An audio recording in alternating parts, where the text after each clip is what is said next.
Meus irmãos, vamos ler Lucas capítulo 16, verso 19 até o 31.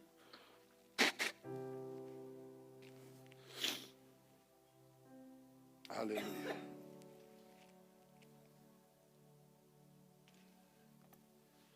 Lucas 16, 19 até o 31, amém? Quem achou, diga glória a Deus. Ora, havia certo homem rico que se vestia de púrpura e de linho finíssimo, e vivia todos os dias no luxo.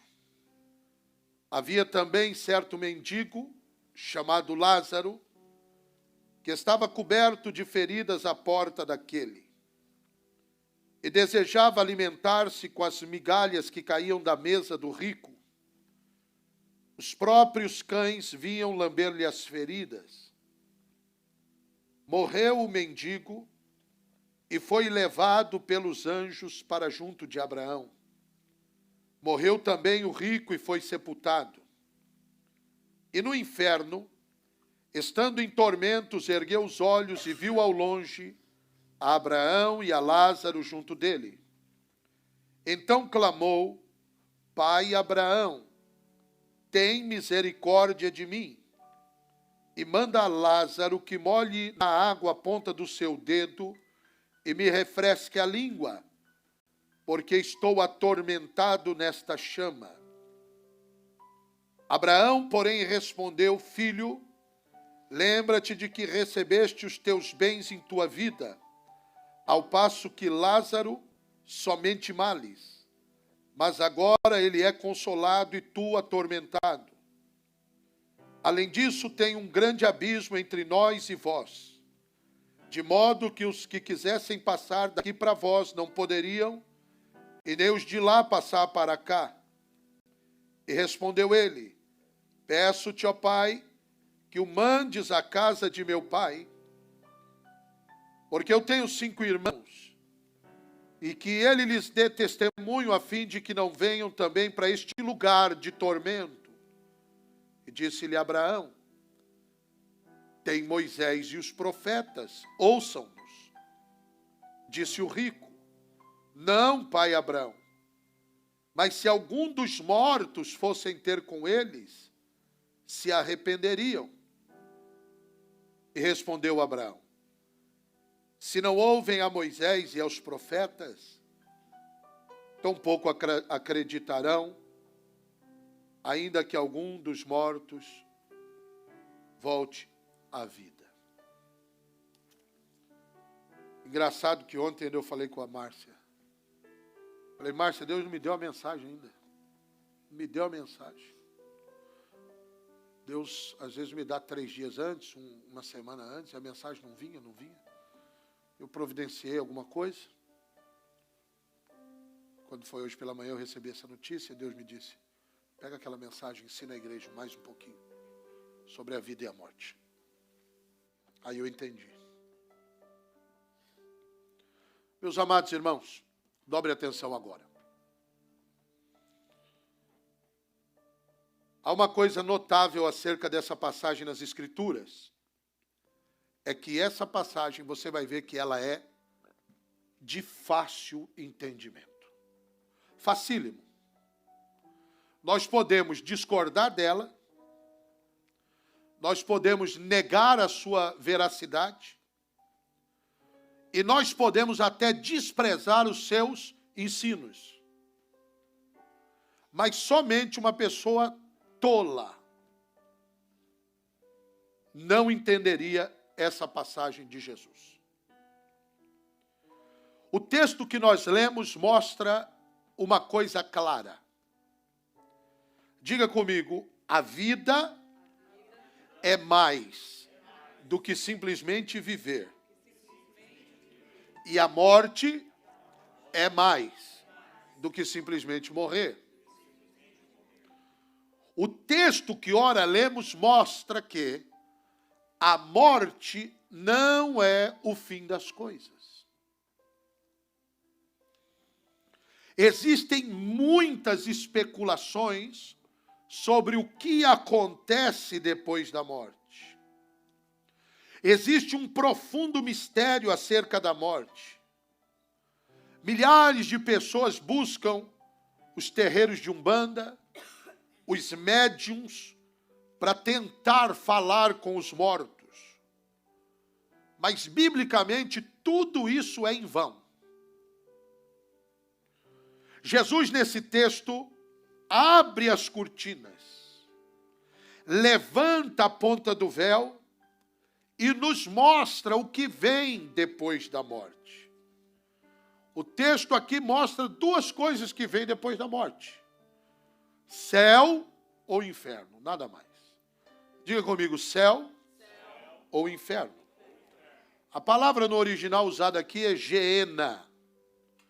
Geena significa lugar final dos ímpios.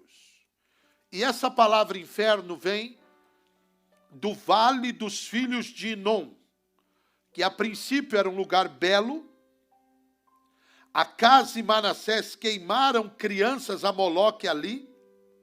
Era o Vale da Matança. Josias profanou esse lugar de idolatria e transformou aquele lugar no escoadouro dos lixos da cidade. E esse lugar ficou conhecido porque ali o bicho roía dia e noite e o fogo era inextinguível, não apagava jamais.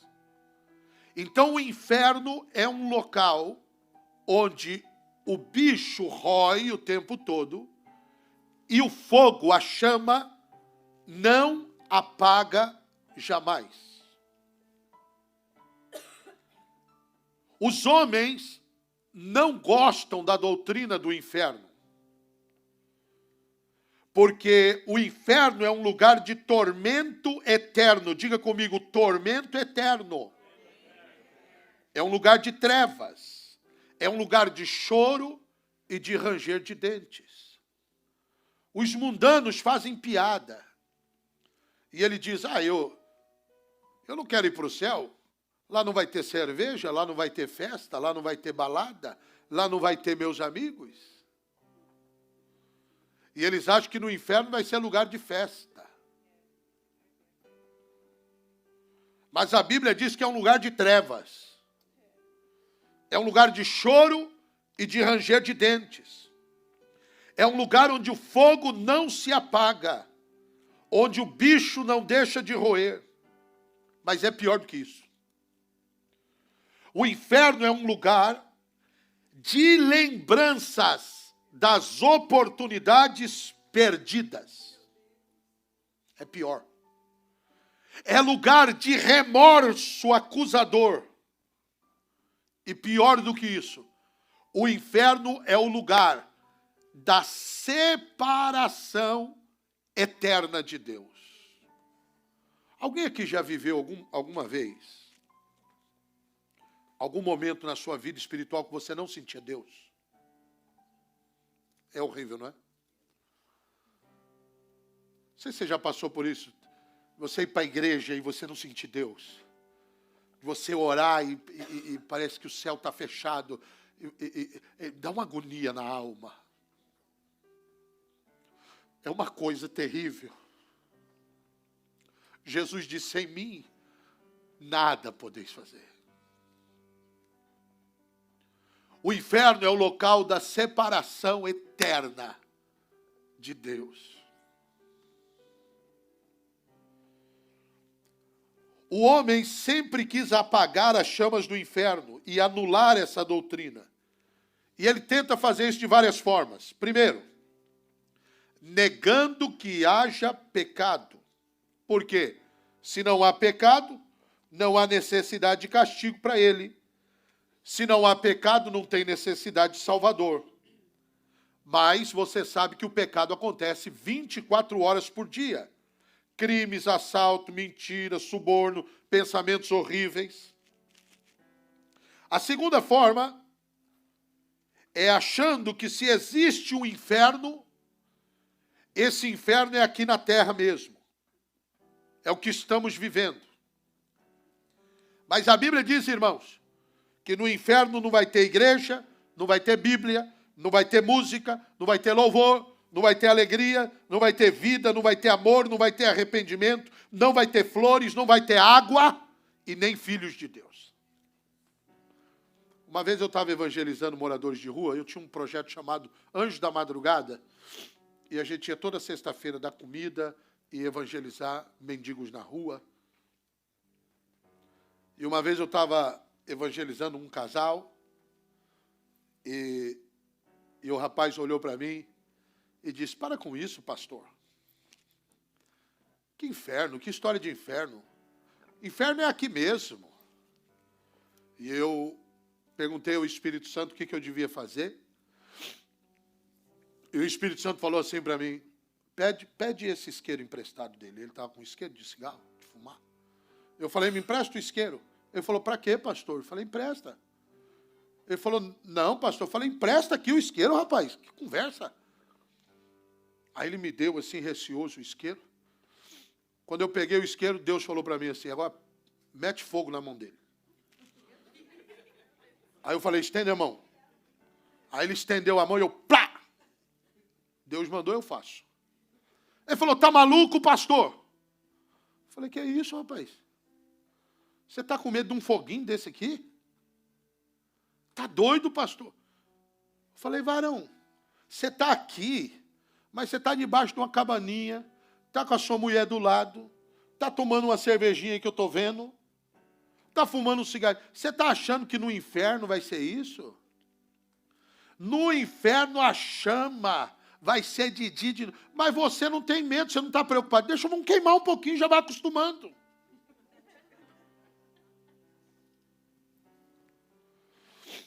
Você já queimou o dedo alguma vez? Misericórdia, é ruim, né? Você já pensou eternamente?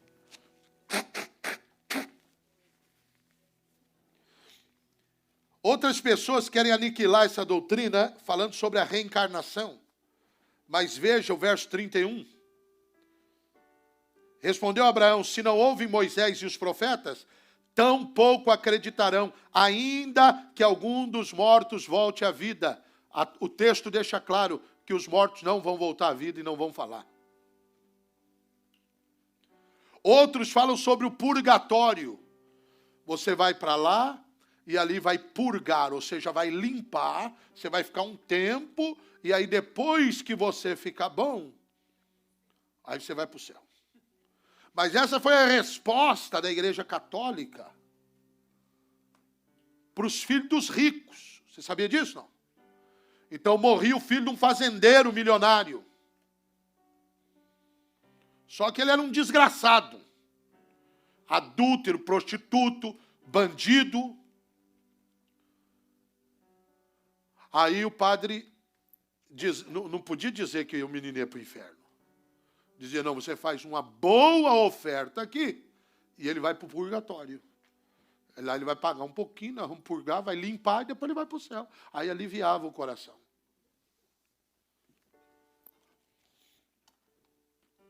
Isso é a história da igreja, eclesiologia.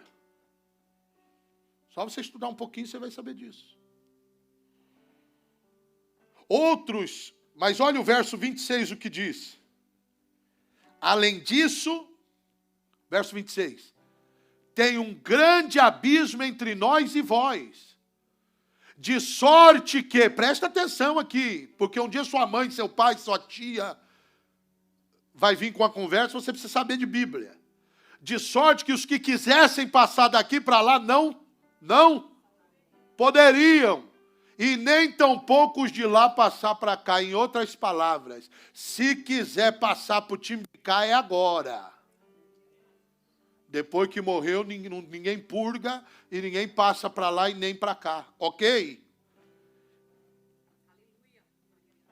Nós precisamos pregar o evangelho, nós precisamos ganhar alma. Nós precisamos falar com quem amamos. Porque a gente fica numa esperança. Ah, mas minha mãe é gente boa, mas meu pai é bonzinho, mas meu tio, esse aí foi... Não, isso não. Isso não leva para o céu.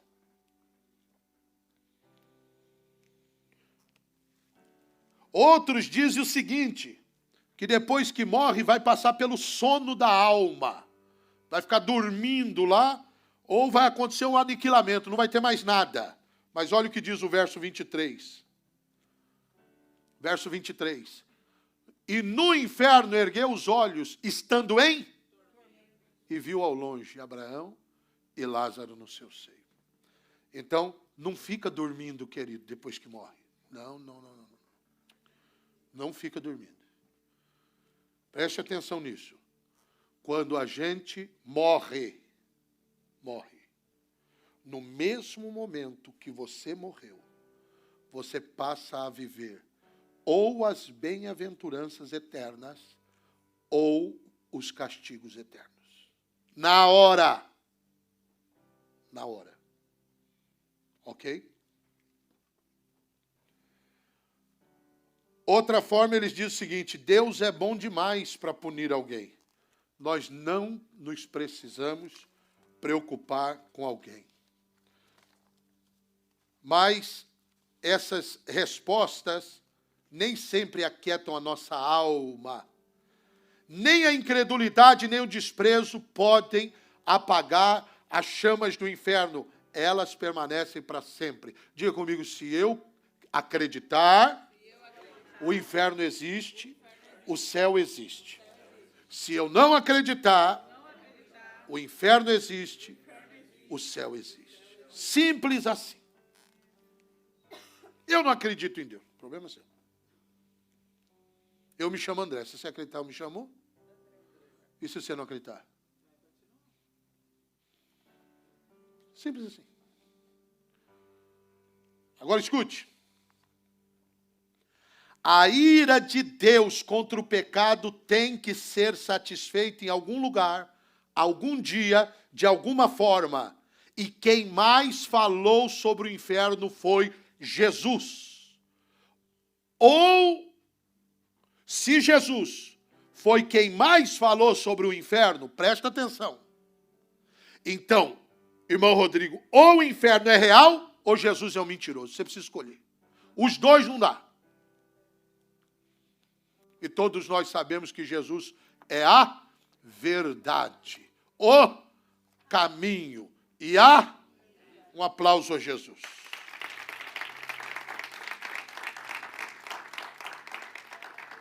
Agora vamos descortinar isso. Primeiro ato. O lado terrestre da vida. O que acontece no lado de cá? Vamos começar pelo homem rico. No primeiro ato, tudo na vida desse homem é só beleza. O homem rico vivia numa mansão, tinha servos e servas, a mobília da sua casa era luxuosa, carruagens do último tipo, vivia no luxo e no prazer, se vestia de púrpura, vivia de banquete, festa, música, vivia para si mesmo. Todos os dias se regalava esplendidamente. Outro detalhe, era religioso. Diga comigo, era religioso. Notem que ele chama Abraão de pai. Sabe que é uma coisa interessante nesse texto? Presta atenção. O rico não é acusado de crimes horrendos.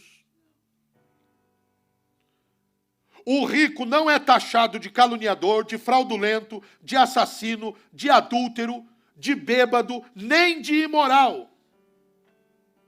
Qual é o problema dele? Ele também não tem tempo para Deus. E nem tem tempo para o necessitado à sua porta. O Deus desse homem é o dinheiro. Sua vida é só para si, vive para si mesmo. O seu negócio é servir a si mesmo. O seu problema não é a riqueza.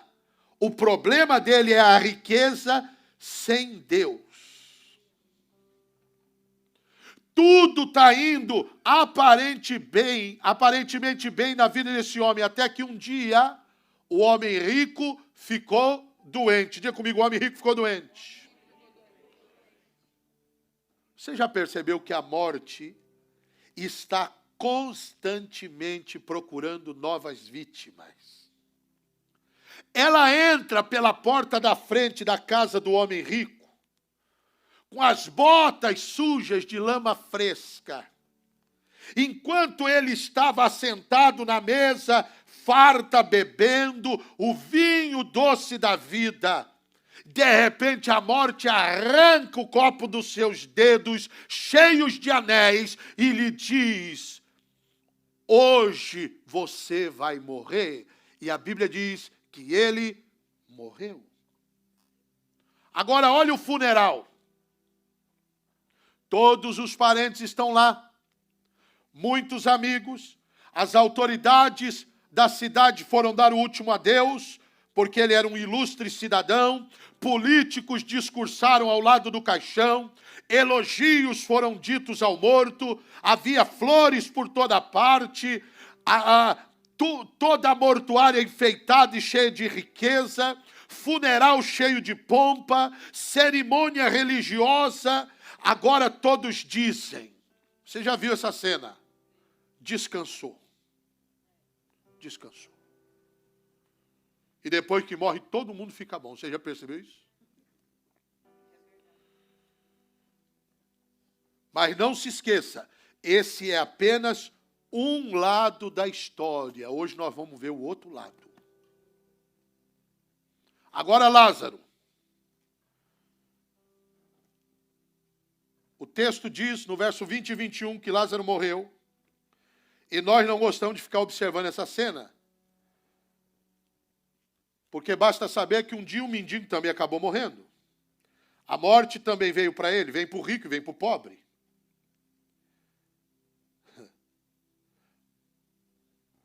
Não sabemos muito do que fizeram com o corpo do mendigo.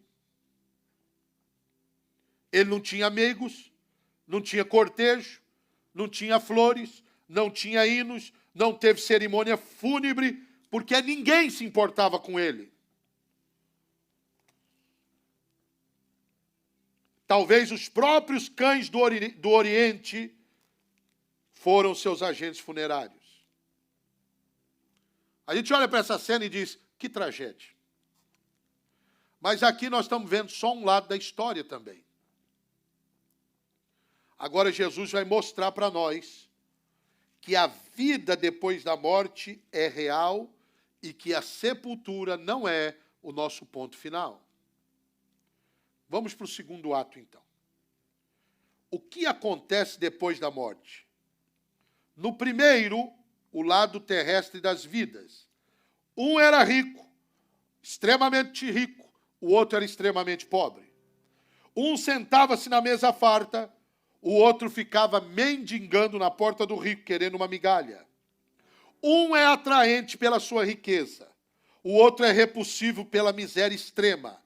Um andava em linho finíssimo, o outro era cheio de trapos. Mas existem diferenças nos homens que não aparecem nas roupas, nem nas casas, nem nas ocupações. Depois da morte, o contraste no destino desses dois homens continua, mas a situação inverteu. Olha que coisa tremenda, irmãos. Quando a cortina foi levantada depois da morte do pobre, olha o que nós vemos no texto. Anjos cheios de alegria em servir, carregando Lázaro para o céu. Lázaro significa Deus é o meu auxílio. Sabe o que eu aprendo aqui? Uma pessoa pode até ser desprezada pelos homens. Pode ser como Lázaro ter sido considerado como escória e ter vivido esquecido, cheio de chagas, com fome e desejando as migalhas que caem na mesa do rico. Mas ele confiava em Deus. Diga comigo, o rico tinha tudo, menos Deus. Lázaro não tinha nada, senão Deus.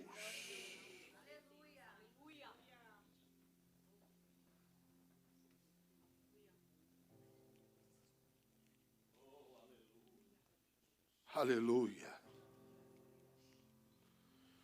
Levante a sua mão para o céu e diga, Deus, Tu és o meu tudo. Tu és o meu Senhor. Tu és o meu Salvador. Tu és o meu Rei.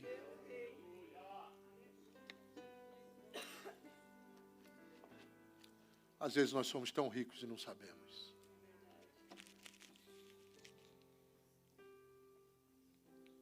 Olha que mistério. No céu havia consolo, havia música, vestes brancas, coroas, harpas angelicais, delícias perpetuamente e aquilo que nenhum olho viu, a face de Jesus. Aleluia.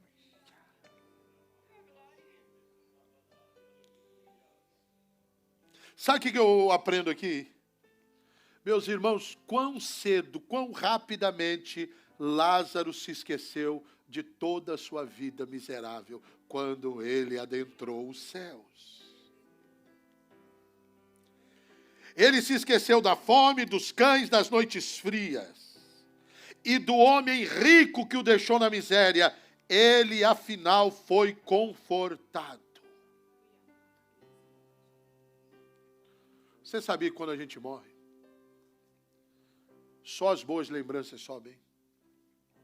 Para aquele que morre em Cristo. Porque só sobe aquilo que é prata, ouro e pedra preciosa. Aquilo que é espiritual. O que é terreno fica. Sabe o que isso significa dizer? Que a pessoa não vai se lembrar. Aquele que morre em Cristo. Ele não vai se lembrar do tempo que ele passou no hospital. Das dores que ele sofreu. Desse tipo de sofrimento. Mas ele vai se lembrar de todas as coisas boas.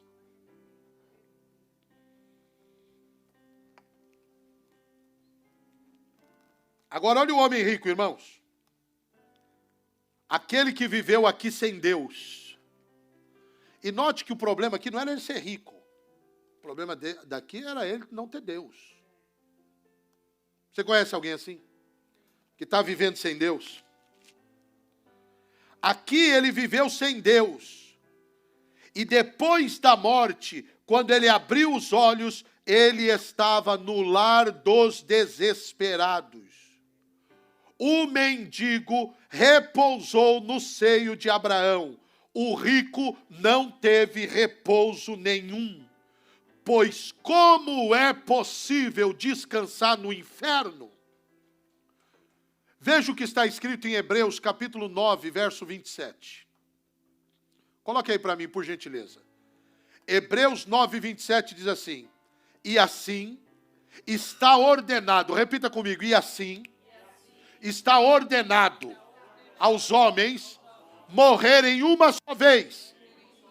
E depois disso, o juízo. Não tem esse negócio que morre hoje, amanhã nasce, morreu homem, amanhã nasce mulher, depois nasce cachorro, depois nasce borboleta, depois volta. Mentira de Satanás. E quanto aos homens, está ordenado morrerem uma. E depois disso? O pessoal esquece disso. E depois disso, o que isso é importante, meus irmãos? Diga comigo assim, o julgamento. Mais alto, o julgamento não acontece nessa vida. Primeiro vem a morte, depois vem o juízo.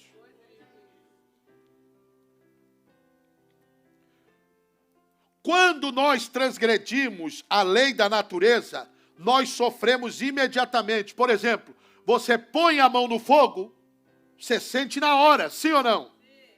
Mas as leis de Deus podem ser, presta atenção nisso, aparentemente transgredidas repetidas vezes, sem nenhum castigo. Em outras palavras, o homem blasfema e vive blasfemando e parece que não sofre com isso.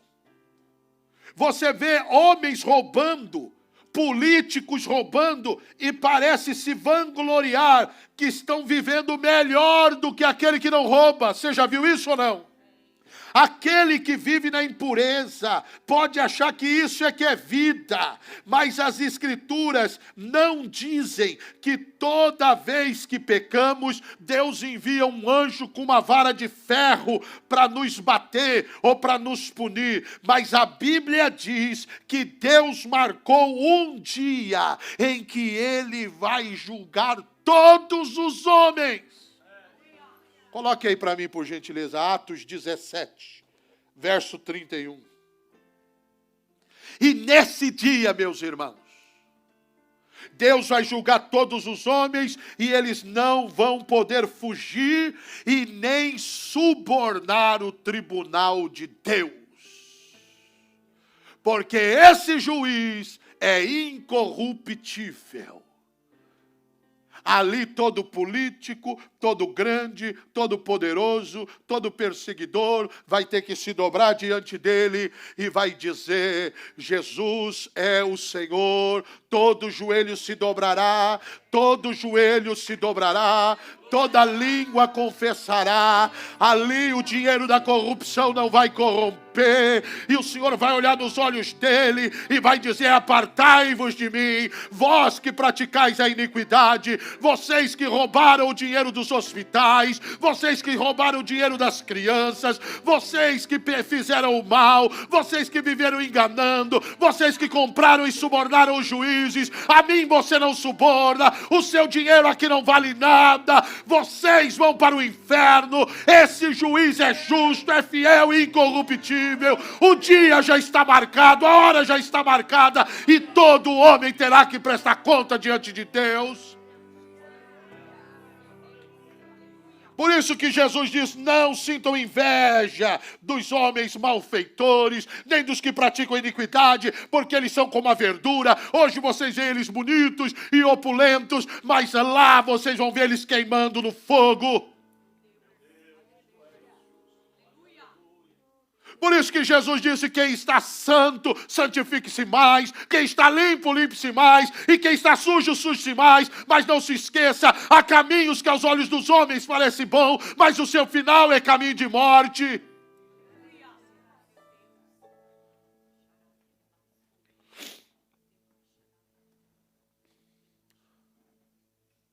Eu não entendo pessoas que nunca têm tempo para estarem com Deus. Como a pessoa quer viver a eternidade com Cristo, se hoje elas não conseguem passar um domingo com Deus?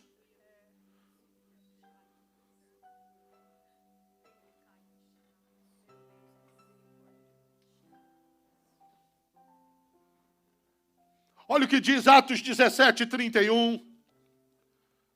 Porquanto tem determinado um dia, diga comigo, um dia, em que com justiça há de julgar o mundo, por meio do homem que destinou. E disso deu certeza a todos, ressuscitando esse homem, Jesus, dentre os mortos. Diga para quem está do teu lado: Deus vai fazer justiça.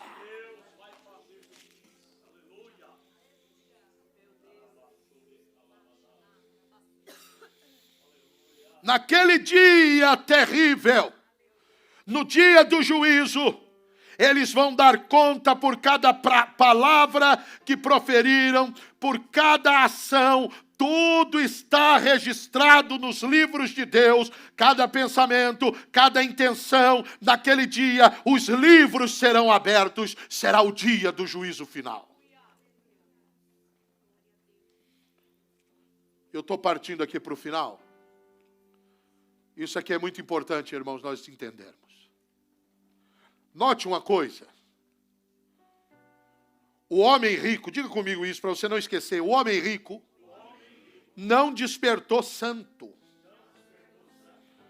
A morte não é uma varinha mágica que algum anjo agita sobre aqueles que estão moribundos, transformando o pecado em justiça, varrendo a maldade e apagando o passado e transformando o pecador em filho de Deus. Porque a pessoa morre pecador, adúltero, injusto, sem salvação. E as pessoas dizem, porque agora ele morreu. Agora descansou. Oh, Deus o tenha. Ele vai para um bom lugar. E começa ali a lembrar algumas boas atitudes que ele teve e se esquecem de todo o mal. Querido, deixa eu dizer uma coisa, o papel aqui não inverteu. Ninguém morre aqui ímpio e vira são, salvo da noite para o dia, justo da noite para o dia. Se morreu longe de Deus, vai viver longe de Deus na eternidade. Se morreu santo, acorda santo. Se morreu na presença, acorda na presença. Isso está claro nesse texto. Guarda o que tens para que ninguém roube a sua coroa. Irmãos, esses são os dias difíceis, dias finais. Nós precisamos estar na vigilância. Porque a morte está sondando. Eu não estou falando isso para te alertar ou para te apavorar, não, meus irmãos. É só você olhar, a morte está vindo em guerras, em fome, em bactéria, em assalto, em acidente. Irmãos, nós não estamos livres.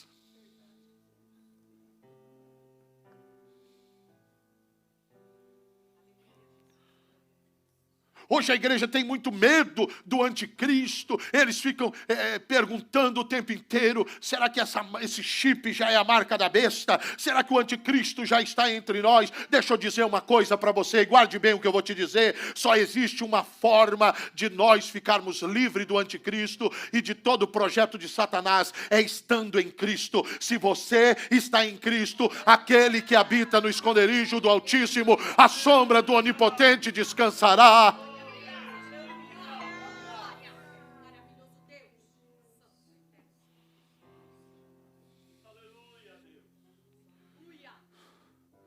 As pessoas gostam de acreditar que tudo vai bem e que todos estarão bem, tão logo morram.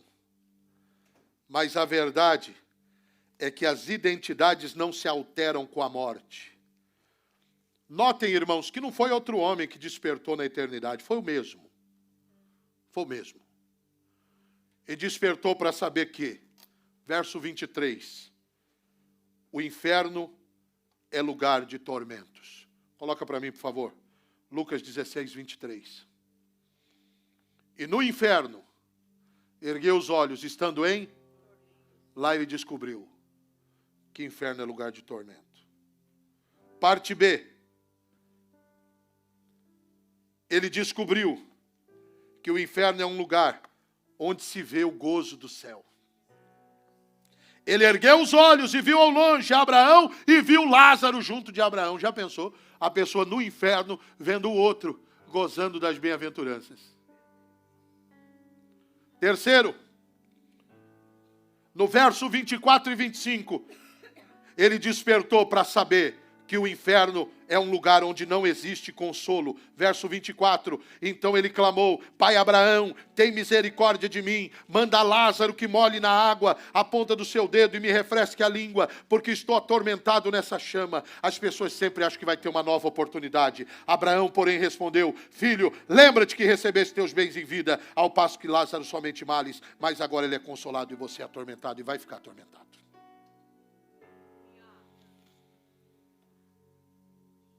Por que ele não pediu essa misericórdia antes?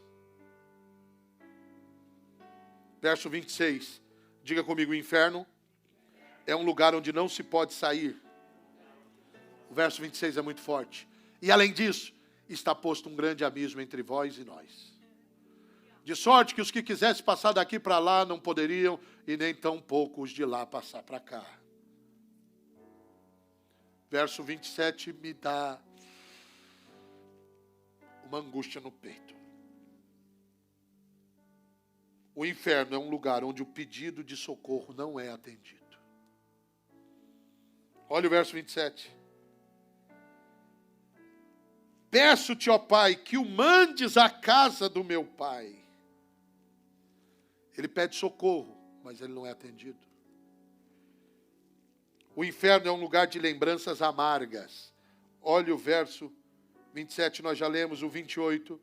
Eu tenho 5 irmãos. Note que ele lembra da família agora. Tenho 5 irmãos. Que ele lhes dê testemunho a fim de que não venham também para este lugar de tormento. Agora ele reconhece e diz: eu não quero que a minha família venha para cá. O que você tem feito pela sua família? Você tem pregado para eles? Você tem orado por eles? Você tem clamado por eles? Você tem feito campanha por eles? A hora de pedir é agora. A hora de orar é agora. Nós estamos aqui porque alguém orou por nós, mães, pais, familiares. Alguém orou por nós. Agora é a nossa vez de orar e a gente não consegue fazer uma campanha inteira. Agora é a nossa hora. E todo dia nós temos uma desculpa, nós estamos fracos, estamos capenga espiritual. Mãe, chore por seus filhos. Há poder na tua oração. Filhos, clamem aos seus pais. Do mover do Espírito dos últimos tempos é que o coração do pai vai se converter ao filho e do filho ao pai. Isso não vai ser às vezes da noite para o dia. Quando eu voltei para Jesus, eu comecei um ponto de pregação na minha casa, na garagem da minha casa. Muitas pessoas começaram a se converter, a se libertar e a ser batizadas com o Espírito Santo. Quase todos os cultos, meu pai entrava naquela igrejinha, não era nenhuma igreja, não podia chamar de igreja, era um ponto de pregação.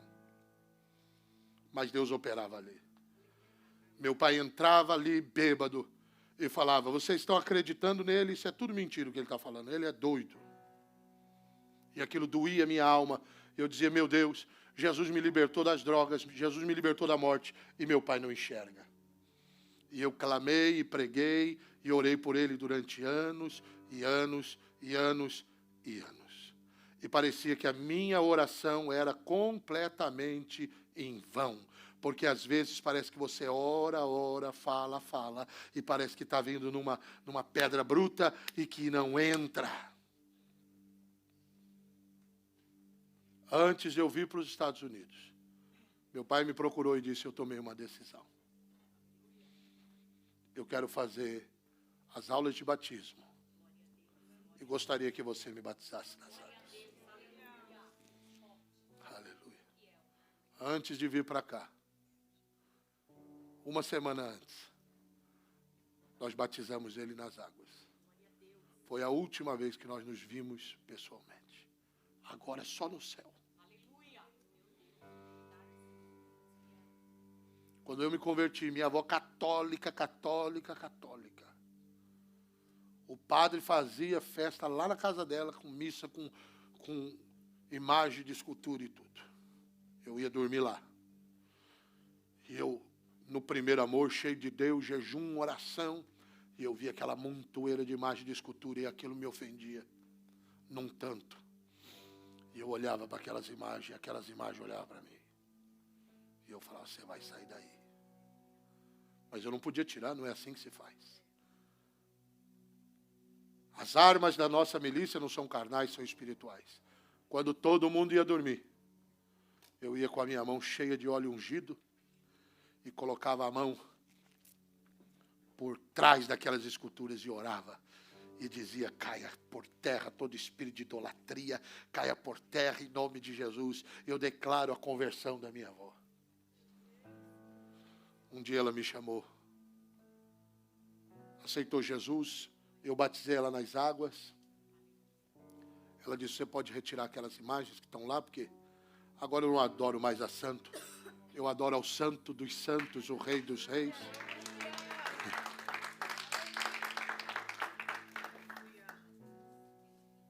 Quando eu fui tirar as imagens, estava a minha mão lá. E veio aquele sentimento no meu coração: vale a pena orar. Amém. Ore, clame, interceda, não desista.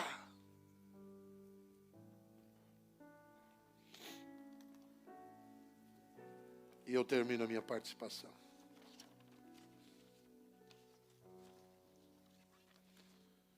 Esse homem agora clama pela família, mas não é atendido. E o texto 28 ao 30 mostra que um inferno é um lugar de onde não se pode mais ajudar a família. Você quer ajudar a sua família agora? Já era tarde demais. Ele tinha o desejo, mas a oportunidade passou. Nós precisamos aproveitar a oportunidade e o tempo da visitação de Deus sobre a nossa casa. Tem um texto que me faz tremer. É quando Jesus chora diante de Jerusalém e diz: Jerusalém, Jerusalém, quantas vezes eu quis te ajuntar,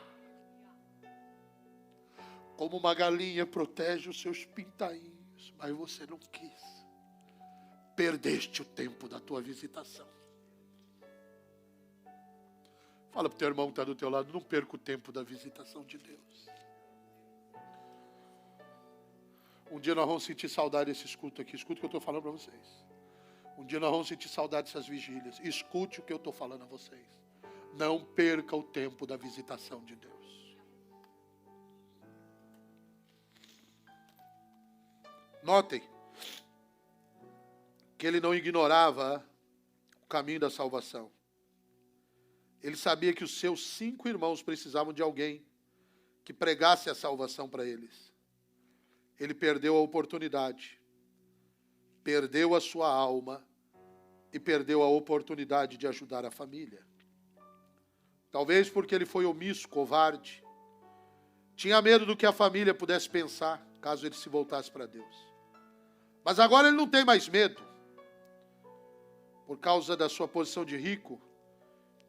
Talvez ele ficou considerando a crítica dos amigos como um preço alto demais para pagar se andasse nos caminhos de Deus. Mas agora tudo havia acabado.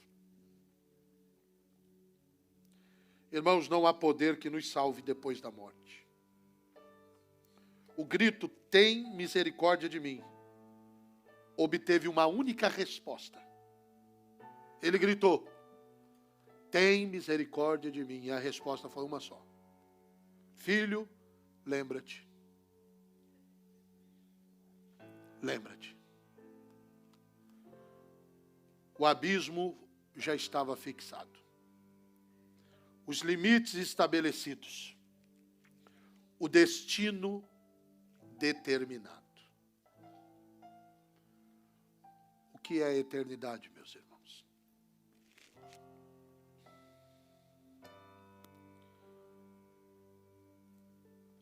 A conclusão para nós terminarmos é o seguinte. O homem não precisa fazer nada para ir para o inferno. Com as suas virtudes, com seus predicados morais, ele já é um pecador perdido. Mesmo sendo religioso e honrado cidadão, ele está condenado.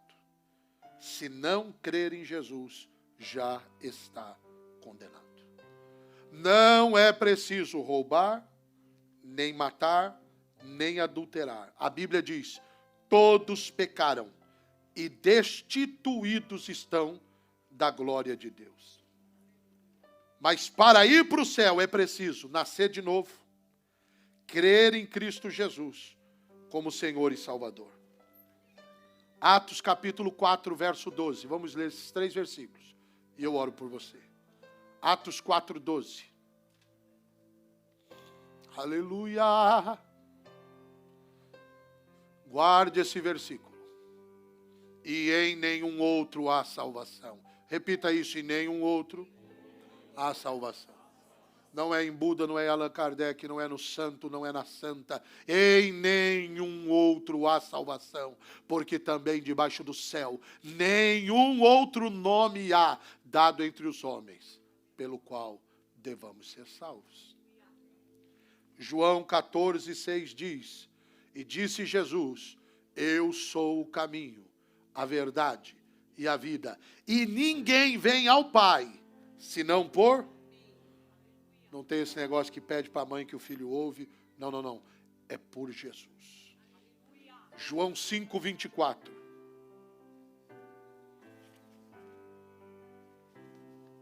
João 5:24. E na verdade vos digo, quem ouve a minha palavra e crê naquele que me enviou, tem a vida eterna. Não entrará em condenação, mas passou da morte para a vida.